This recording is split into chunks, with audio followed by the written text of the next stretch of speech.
ସମସ୍ତଙ୍କୁ ଜୟ ଯୀଶୁ।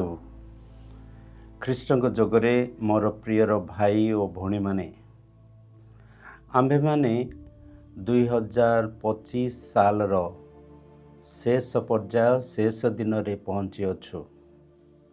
ପ୍ରଥମେ ଈଶ୍ୱରଙ୍କୁ ଆମେ ଧନ୍ୟବାଦ ଜ୍ଞାପନ କରୁ, କାରଣ ଅନେକ ବ୍ୟକ୍ତିମାନେ ଏହି 2025ରେ ଥିଲେ କିନ୍ତୁ ଏ ପର୍ଯ୍ୟନ୍ତ ସେମାନେ ନାହାନ୍ତି। ଆଉ କିଛି ଘଣ୍ଟା ପରେ ଆମ୍ଭେମାନେ 2026 ସାଲରେ ପଦାର୍ପଣ କରିବା। ତେଣୁ ଏହି ନୂତନ ବର୍ଷ 2026ର ସମସ୍ତଙ୍କୁ ମୋର ଜୟ ଯୀଶୁ ଏବଂ ଅଭିନନ୍ଦନ। ଏହି ଅବସରରେ ମୋର ବାଇବେଲର ସାଧୁ ପାଉଲଙ୍କ ଲିଖିତ ତିମୋଥୀ ମଣ୍ଡଳୀକୁ ତାର 1 ଅଧ୍ୟାୟ 5 ପଦରେ ଏହିପରି ଏକ ଲେଖା ଅଛି। ଏକ ସଚ୍ଚୋଟ ହୃଦୟ, ନିର୍ମଳ ବିବେକ ଓ ନିଷ୍କପଟ ବିଶ୍ୱାସରୁ ଜାତ ପ୍ରେମ ହିଁ ଏହି ପରାମର୍ଶର ଲକ୍ଷ୍ୟ।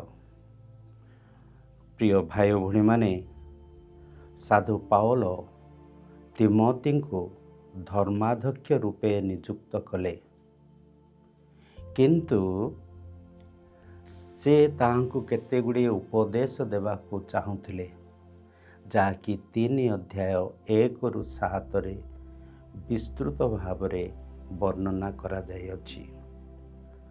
ସାଧୁ ପାଉଲ ତିମୋଥୀଙ୍କର ବିଶ୍ୱାସ, ଉତ୍ସାହ ଏବଂ ସୁସମାଚାର ପ୍ରଚାର ଦେଖି ତାଙ୍କୁ ଧର୍ମାଧ୍ୟକ୍ଷ ରୂପେ ନିର୍ବାଚନ କରିଥିଲେ। ତେଣୁ ଏହି ଅବସରରେ ମୁଁ ଆପଣମାନଙ୍କୁ ସମସ୍ତଙ୍କୁ ଏହି ନୂତନ ବର୍ଷର ବାର୍ତ୍ତା ଯେ ସଦାବେଳେ ଆପଣମାନେ ନିର୍ମଳ ବିବେକରେ ରୁହନ୍ତୁ, ନିଷ୍କପଟ ହୃଦୟରେ ରୁହନ୍ତୁ। ଏବଂ ଯଦି ଆମେ ନିର୍ମଳ ବିବେକ ନିଷ୍କପଟ ହୃଦୟରେ ଅଛୁ, ସେହି ବିଶ୍ୱାସ ହିଁ ତାହା ଆମକୁ ଅନ୍ୟକୁ ପ୍ରେମ କରିବା ପାଇଁ ଆଗେଇ ନେଇଥାଏ ଏବଂ ଆମର ପ୍ରତିବାସୀଙ୍କ ଜୀବନରେ ଗୋଟିଏ ରକମର ପ୍ରେମ ସ୍ନେହରେ ରହିବା ପାଇଁ ଆହ୍ୱାନ କରିଥାଏ। ସମସ୍ତଙ୍କୁ ଜୟ ଯୀଶୁ।